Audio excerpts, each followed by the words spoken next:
Italy নতুন আসছেন, কি করবেন বুঝতেছেন না? তো আজকে আমি আপনাদের সাথে এই বিষয় নিয়ে কথা বলবো। আপনি ইটালি নতুন আসলে আপনি কি করতে পারেন এবং কি কাজ করলে আপনি ডকুমেন্ট ছাড়াও কাজ করতে পারবেন।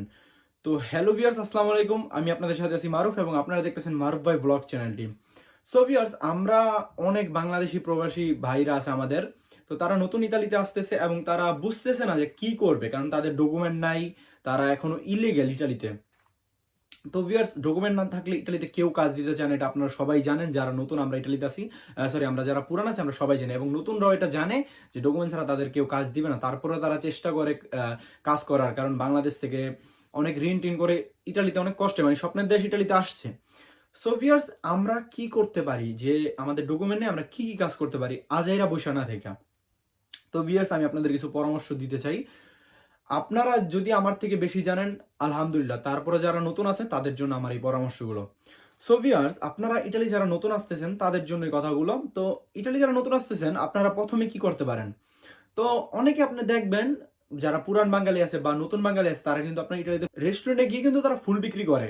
তো ফুল বিক্রি করলেও কিন্তু অনেক বাঙালি মনে করে ফুল বিক্রি করা মানে ভিক্ষা করা। কিন্তু গাইস, এই কথাটার সাথে আমি আপনাদের সাথে একমত না। কারণ সে কষ্ট করতেছে, সে টাকা দিয়ে ফুল কিনে সে ব্যবসা করতেছে, 20 টাকা দিয়ে ফুল কিনে সে 100 টাকা বেচতেছে। তো এখানে তার লস তো নাই, লাভ। আমরা এই দেশে কি জন্য আসছি? আমরা আসছি এই দেশে মেহনত করতে, কাজ করতে। তা আমরা কেন ফুল বেচতে পারবো না? যাদের ভাই ডকুমেন্ট আছে, সবকিছু আছে, ভাষা পারেন, আপনারা ফুল বেচেন না। যারা নতুন তাদের জন্য কথাগুলো। দ্বিতীয় কথা হচ্ছে গাইস, আপনারা ইটালিতে কি করতে পারেন? দ্বিতীয় কথা হচ্ছে, যখন বৃষ্টি পড়ে তারা কিন্তু অনেক বাঙালি আপনারা দেখবেন রাস্তায় ছাতি বিক্রি করে। তো ছাতা বিক্রি করা কিন্তু গাইস আপনারা কম পুঁজি নিয়ে আপনারা 50 ইউরো ছাতা কিনে কিন্তু আপনারা ওইগুলা 300-400 ইউরো বিক্রি করতে পারবেন। 1 ইউরো দিয়ে ছাতা কিনে আপনারা 10 ইউরো বেচতে পারবেন। তো যাদের ডকুমেন্ট নাই তারা কিন্তু এই কাজগুলো করতে পারেন। এটা জাস্ট আমি ছোট ভাই হিসেবে আপনাদের জন্য একটা পরামর্শ।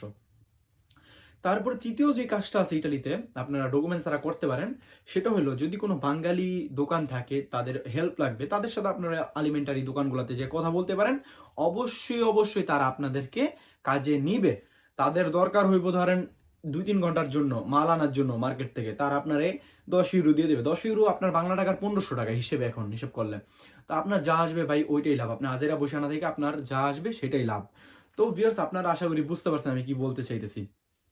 তারপরে চতুর্থ নাম্বার যে কাজটা আছে, সেটা হলো আপনারা 50 ইউরো দিয়ে কিছু ছোট ছেলে মেয়েদের যে খেলনাগুলো আছে ওইগুলো আপনারা কিনে, সাথে ওই সেলফি টেলফি যেগুলো আছে, সেলফি, তারপর মোবাইলে কাভার, এগুলো নিয়ে কিন্তু আপনারা রাস্তায় বিক্রি করতে পারেন।